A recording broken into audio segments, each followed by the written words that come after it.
Most men over 50 are losing grip strength, joint space, and coordination right now, and they have no idea it's happening. Not because of age, because of how they move, or more accurately, how they've stopped moving. The body doesn't forget neglect, it just starts billing you for it quietly, in the form of stiffness, restricted range, and joints that ache for no obvious reason. But here's what's changing. Men over 50 are quietly abandoning that model and turning to kettlebells, not because it's trendy, because it works in ways machines simply can't. One tool, every plane of motion, grip, coordination, power, and joint resilience trained simultaneously, the way your body actually functions under real-world demands.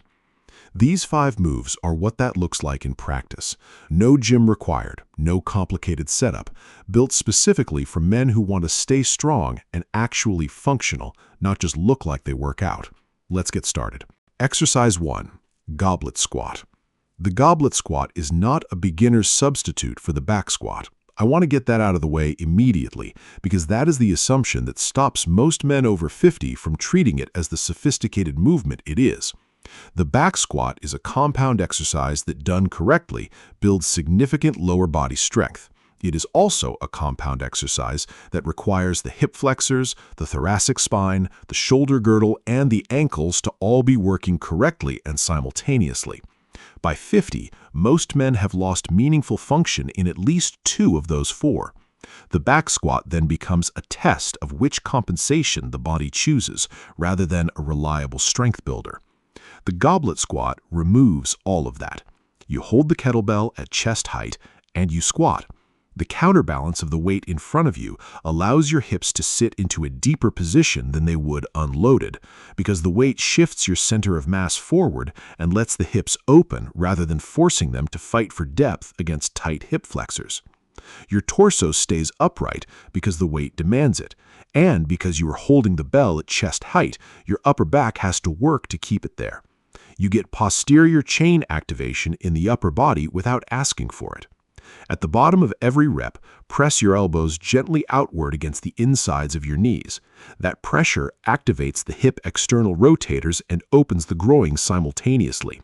It turns each rep into a strength and mobility movement at the same time, which is the most efficient use of time available to a man over 50 who has more physical problems to address than he has hours in the week to address them. I have not done a back squat in 3 years. My lower body strength has continued to improve. My lower back has not complained once. Those 2 facts are connected.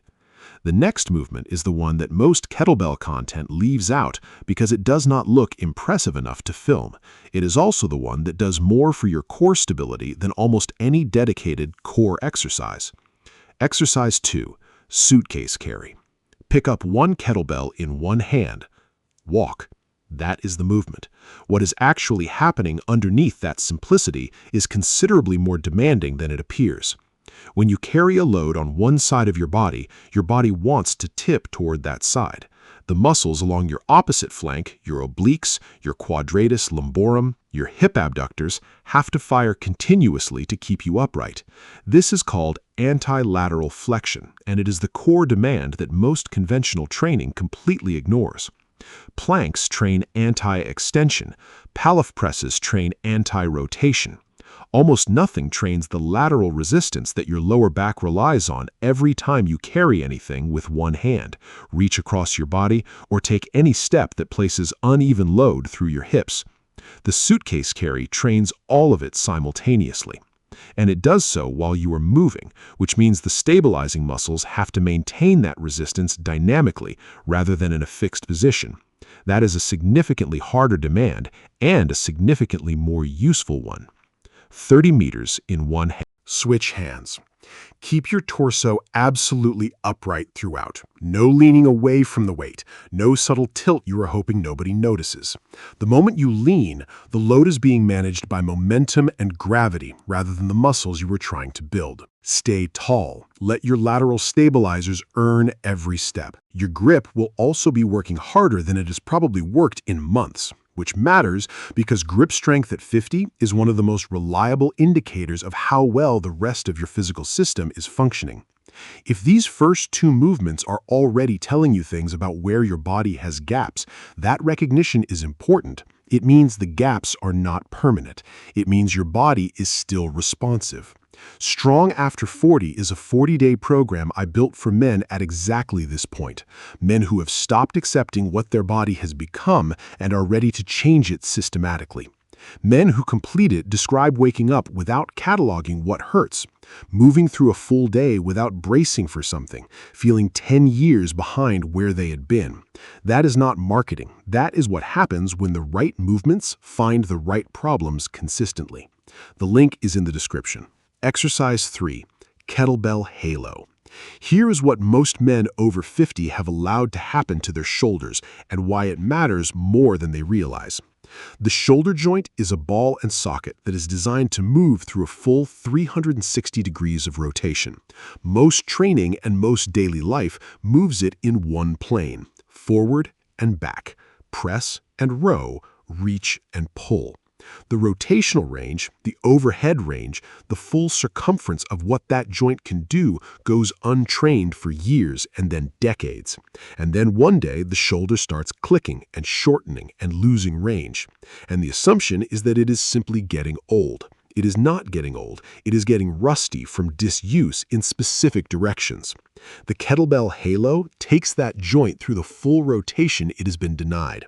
You hold the kettlebell by the horns at chest height, and you circle it slowly around your head in front, over one shoulder, behind the neck, over the other shoulder, and back to the front. Then you reverse the direction. The bell stays close to your head throughout. The temptation is to push it out wide to make the movement easier. Resist that.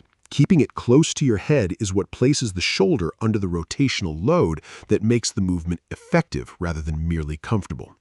I had a shoulder that clicked every time I reached overhead for 2 years. I dismissed it as wear. 3 weeks of daily halos, and it stopped. The joint had not deteriorated, it had simply stopped moving through the range where the problem lived, and had been avoiding it long enough that the tissues around it tightened around the absence. Movement was the medicine. The halo provided it. Do 10 slow circles in each direction. The range where it catches or stiffens is the range that needs the most attention. Move through it slowly rather than around it.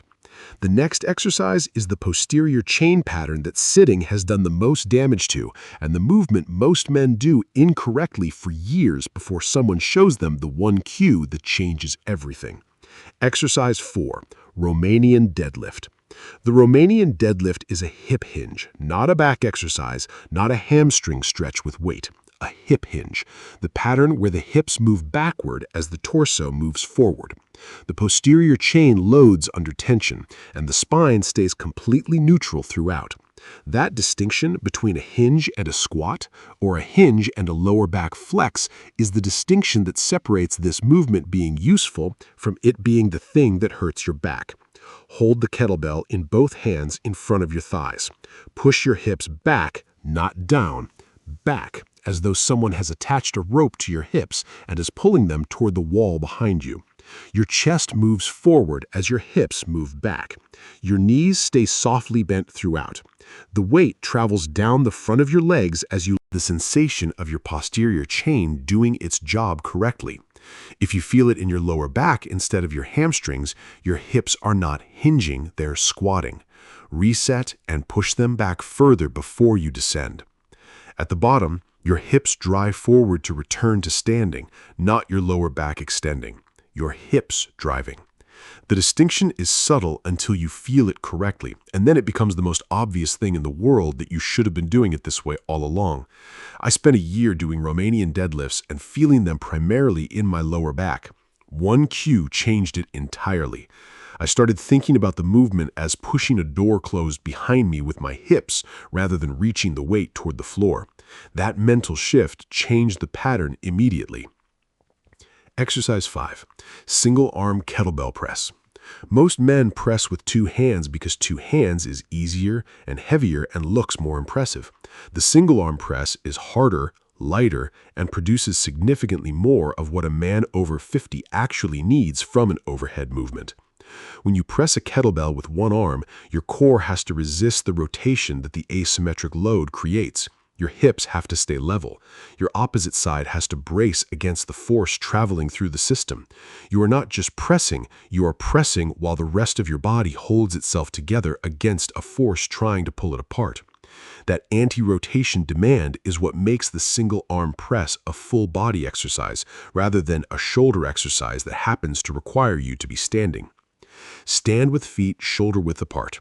The kettlebell rests in the rack position, elbow tucked in, bell sitting against the outside of your forearm, wrist straight before the bell moves. Pack your shoulder. Pull your shoulder blade down and back deliberately. That scapular position is what protects the shoulder joint as the press begins.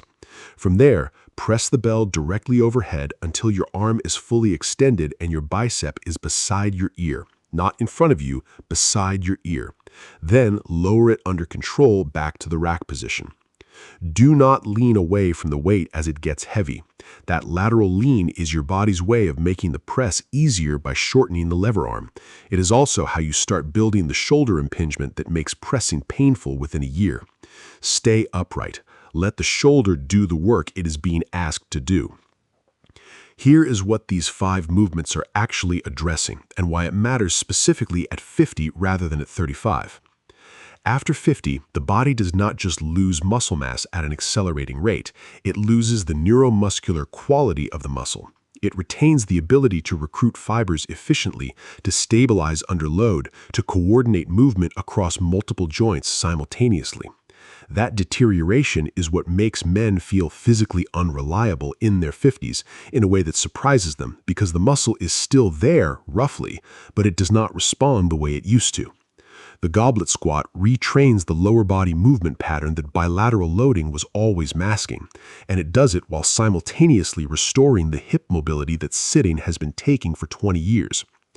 The suitcase carry rebuilds the lateral core stability that nothing else in conventional training addresses, while developing the grip integrity that is one of the most reliable markers of physical health at this age. The halo restores the shoulder rotation that decades of single-plane training and daily life have been steadily removing, the range where most shoulder problems live and never get addressed because nobody ever trained it. The Romanian Deadlift reestablishes the hip hinge pattern that protects the lower back in every loaded movement and that sitting has been quietly dismantling by keeping the hip flexors shortened and the posterior chain switched off. And the single-arm press builds overhead strength while demanding the anti-rotation core control that keeps the whole system honest.